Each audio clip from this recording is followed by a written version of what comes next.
एक कथा हमने गुरुदेव के मुख से सुनी। एक ब्राह्मण था, बड़ा दरिद्र था काशी में। उसने शंकर जी की तपस्या की धन प्राप्त करने के लिए, और शंकर जी प्रसन्न हो गए। तो शंकर जी से उसने कहा कि मुझे धनवान बना दो, धन की बहुत कमी है मेरे पास। शंकर जी ने कहा, इस समय दुनिया का सबसे धनी व्यक्ति वृंदावन में रहता है, उसका नाम है सनातन गोस्वामी। वृंदावन चले जाओ तुम्हें धन मिल जाएगा। जब वो ब्राह्मण वृंदावन में आया, मुगल काल की बात है, तो वृंदावन में आकर के पूछने लगा कि भैया सनातन सेठ जी का बंगला कहाँ है। लोग हंसने लगे, सनातन सेठ जी नहीं है, सनातन तो बाबा हैं, जमुना किनारे कुटिया है, चले जाओ। पूछते पूछते गया तो क्या देखा कि सनातन गोस्वामी की कुटिया पर जो छान छवि थी ना, वो भी साबुत नहीं थी।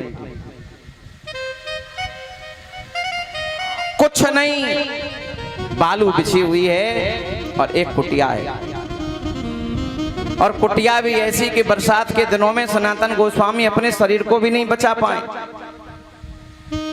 ये ब्राह्मण सोचने लगा, शंकर जी ने कहां भेज दिया मुझे। कह रहे थे सबसे धनी व्यक्ति संसार का वृंदावन में रहता है, और इसकी तो कुटिया भी ऐसी है कि धूप भी आ रही है, बारिश आ जाए तो बाबा जी अपना शरीर नहीं बचा पाएगा। फिर सोचने लगा, शंकर जी मुझसे मजाक थोड़ी करेंगे। जब सनातन गोस्वामी आए तो क्या देखा, शरीर पर एक लंगोटी है और एक लोटा है। इसने कहा, बाबा मुझे काशी से भगवान विश्वनाथ ने भेजा है आपके पास।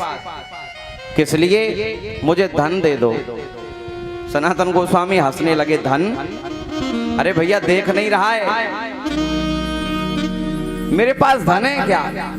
अगर धन होता तो मैं ऐसे देता। ये बोला, नहीं नहीं, शंकर जी ने कहा है इस समय दुनिया का सबसे धनी व्यक्ति सनातन गोस्वामी है, वृंदावन में रहता है, तो उससे धन लिया। सनातन गोस्वामी हंसने लगे, अच्छा भोले बाबा ने कहा है तो जा।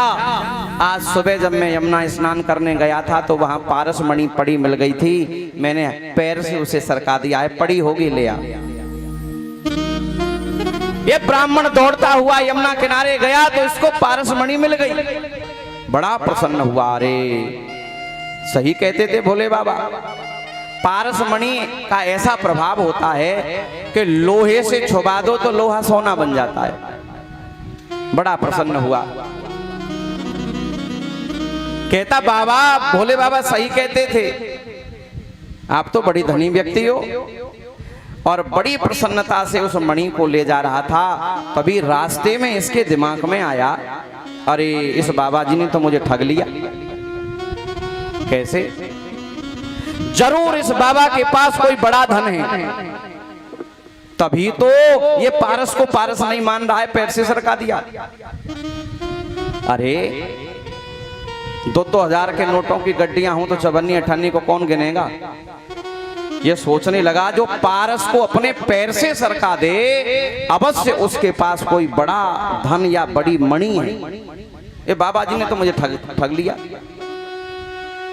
लौट करके आया, कहा बाबा मुझे तो वही धन दो जिस धन से धनी होकर के आप पारस को पैर से सरका देते हो। सनातन गोस्वामी ने कहा, तेरा काम बन गया, तू जा, तेरे पे पारस है, जितना धन तू कर सकता है कर लेना इससे।